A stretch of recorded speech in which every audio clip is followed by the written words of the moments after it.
Muchos estudiosos consideran que el Salmo 9 y 10 son uno solo. Esto porque si le damos una mirada a cómo está escrito en el hebreo, este poema está escrito como un acróstico, donde se utilizan las letras del alfabeto hebreo para poder empezar a enumerarlo. Entonces, si es que vemos, por ejemplo, en el Salmo 9, el verso 1 parte con la letra Aleph, el verso 3 con Bet, el verso 5 con Gimel, la letra Dalet no aparece, el verso 7 está con G, el verso 9 con Baf, el verso 11 con Zayin, el 13 con Het, el 15 con Tet, el 17 con Yod, el 18 con Kaf, el 19 tiene nada, y ahí pasa al siguiente salmo que parte con Lamed, y después el verso 7 se salta la letra P, el 9 Ayin, el 12 Kof, el 14 Resh, 15 Shin, 17 Tav. Estas son las letras del alfabeto hebreo. Lo interesante de estos dos salmos es que el lenguaje utilizado es bastante confuso, es bien rústico y muy probablemente la conservación de este salmo a lo largo de la historia ha sido difícil, por lo tanto hay textos que se perdieron y que tuvieron que ser editados a lo largo del tiempo. Entonces, debido a esto es que la traducción de estos salmos y el mensaje es difícil de entender. Lo que sí podemos ver es que, en términos resumidos, digamos, el Salmo 9 es un salmo de gratitud hacia Dios porque el poeta ha sido ayudado por Dios a vencer a sus enemigos. Entonces, eh, si es que nosotros tomamos este texto y quizás lo tratáramos de asociar un poco a nuestra vida, muchas veces no logramos, cuando no logramos entender lo que Dios hace, de hecho, es más, creo que muchas veces no logramos percibir las cosas que Dios hace en nuestro favor. Eh, Significa que nos cuesta mucho articular palabras de agradecimiento a Dios por lo que ha hecho o por lo que no sabemos que ha hecho, digamos, porque no tenemos idea de las cosas que está haciendo. Entonces, más aún cuando pasamos una época que se nos hace difícil porque no vemos la mano de Dios en nuestra vida. Entonces, el llamado que tenemos es que, aunque no logremos expresar de forma clara en el lenguaje agradecimiento a Dios, tenemos que expresarlo. Aunque el lenguaje sea confuso y no tengamos claro por qué agradecer a Dios, tenemos que hacerlo. Porque Dios siempre está haciendo cosas con nosotros. Y hay, un, hay una sección específica de este salmo que quiero marcar, que es la que está entre medio de las dos notaciones de pausa, Sela, que tiene el salmo. Antes de esta notación de pausa, que es en la segunda parte, en el verso 16, dice: al Señor se le conoce porque imparte justicia, el malvado cae en la trampa que él mismo tendió. Entonces, primero nos recuerda que Dios es justo. Entonces nos hace una pausa y luego nos da este mensaje central que dice en el verso 17: bajan al sepulcro los malvados, todos los paganos que de Dios se olvidan. Pero el necesitado no será olvidado para siempre, ni para siempre se perderá la esperanza del pobre. Lo que está haciendo aquí este salmo es presentarnos dos situaciones de oposición que son bien interesantes. Y la primera es la idea de muerte, donde dice que los impíos van a descender a la sepultura, van a descender al Sheol. Y en otra parte de este salmo el poeta le pide a Dios que él lo levante o que lo saque de las puertas de la muerte. Entonces esta primera oposición tiene que ver con que los impíos descienden a la muerte, en cambio él, el poeta, asciende o sube de la muerte. Ahora, otra oposición que hace súper interesante es la de los impíos y los pobres. Dice que este texto nos muestra que los impíos van a ser olvidados, pero que los pobres nunca van a ser olvidados. Y aquí se utilizan dos palabras que son bien interesantes, que son la palabra Ebellón, que parte con la letra Aleph, y la palabra Nivin, que parte con la letra Ayin. Y estas dos palabras que se utilizan en esta sección significan personas pobres, personas humildes, personas invisibles incluso. Entonces el salmista lo que nos está diciendo es que los pobres, los necesitados, los invisibles no van a ser olvidados. Las personas invisibles no serán olvidadas. Entonces aquí, si es que usted en algún momento se ha sentido parte de este grupo de personas invisibles, vulnerables, que a veces es olvidada, no se olvide, sepa que Dios no lo olvida. El mundo puede olvidar, la iglesia puede olvidar, las personas pueden olvidar, pero Dios nunca se olvida de usted.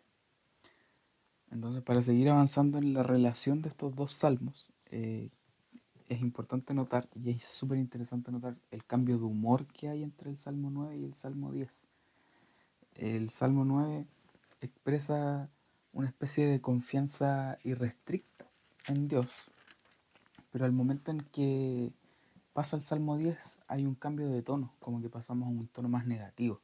Pareciera ser que Dios ya no está escuchando, pareciera ser que Dios abandonó al poeta, y eso lo podemos ver en los primeros versos del texto. Y dice, en el verso 1 del Salmo 10 dice, ¿por qué, Señor, te mantienes distante? ¿Por qué te escondes en momentos de angustia? Con arrogancia persigue el malvado al indefenso, pero se enredará en sus propias artimañas. El malvado se alarde de su propia codicia, alaba al ambicioso y menosprecia al Señor. El malvado levanta insolente la nariz y no da lugar a Dios en sus pensamientos. Todas sus empresas son siempre exitosas. Tan altos y alejados de él están tus juicios, que se burla de todos sus enemigos.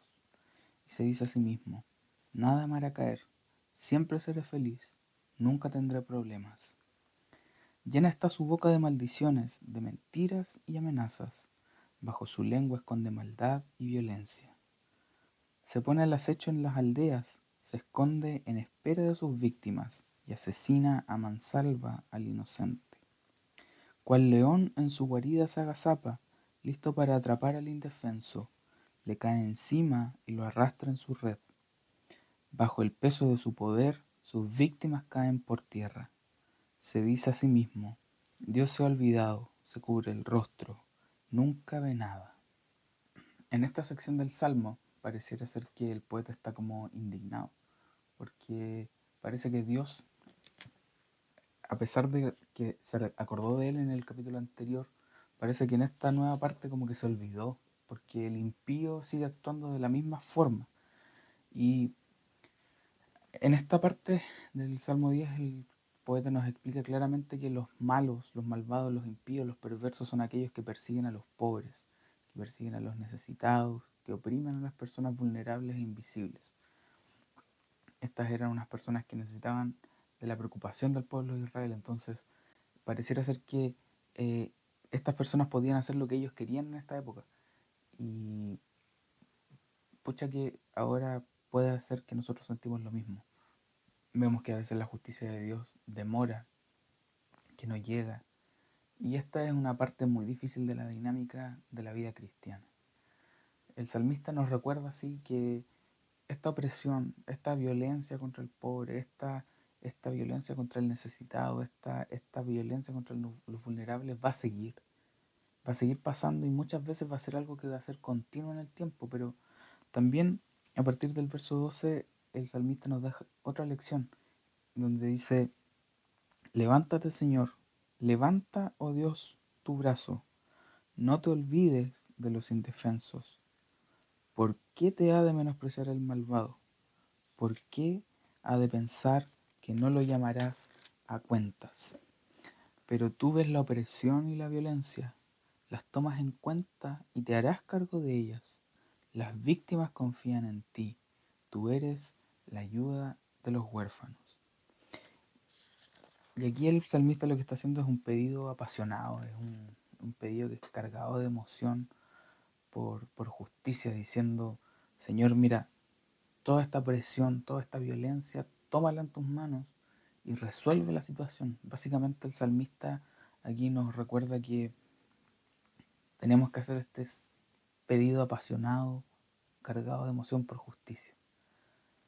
Tenemos que pedirle a Dios y clamar por el fin de la violencia, el fin de la opresión contra los pobres, contra el necesitado, contra el vulnerable, contra la persona que está invisibilizada. Porque de lo contrario, si es que no lo estamos haciendo, es muy probable que nosotros seamos parte de las personas que oprimen, seamos parte del grupo de personas que hacen daño a quienes vulnerables. Y para terminar estos salmos quiero hacer algunos puntos. Primero el verso 7 del Salmo 10 dice: llena está su boca de maldiciones, de mentiras y amenazas. Bajo su lengua se esconde maldad y violencia. Y este salmo y este verso, a pesar de tener un lenguaje difícil y que la conservación de este texto haya sido compleja, se cita en Romanos 3, en los versos 3 y 14. En verdad, dentro de esta sección de Romanos, otros dos salmos son citados, que son el Salmo 5 en el verso 9 y el Salmo 140 en su verso 3. Lo que hace aquí Pablo es argumentar en Romanos 3 que la identificación de los judíos y los gentiles está toda asociada al pecado, que el argumento es que todos pecaron y que por lo tanto todos carecen de la gloria de Dios. Entonces en ese texto que encontramos, en el cual se incluye este verso de este salmo, Pablo lo que está haciendo es colocar a todas las personas en el mismo saco y decirnos que todos pecamos y que todos necesitamos de la gracia de Dios. Otra citación del Salmo 10 es en el verso 16, que dice: el Señor es Rey eterno, los paganos serán borrados de su tierra. Y esta idea de que Dios va a reinar para siempre es una idea que se alude a lo largo de toda la Biblia, pero principalmente en Apocalipsis 11. Y obviamente en otros varios textos de Apocalipsis que se construye más la idea del reino de Dios sobre toda la tierra y basado principalmente en los capítulos 2 y 7 de Daniel. Pero es súper interesante notar cómo este salmo, que es tan complejo, que es tan difícil a veces de entender, también es aludido en Apocalipsis. La idea de que Dios va a reinar sobre toda la tierra y que lo va a hacer para siempre recorre toda la Biblia, desde Génesis hasta Apocalipsis, inclusive pasando por los Salmos. Por lo tanto, que esa sea nuestra confianza en Dios, de que Él va a reinar por siempre y para siempre hasta la eternidad.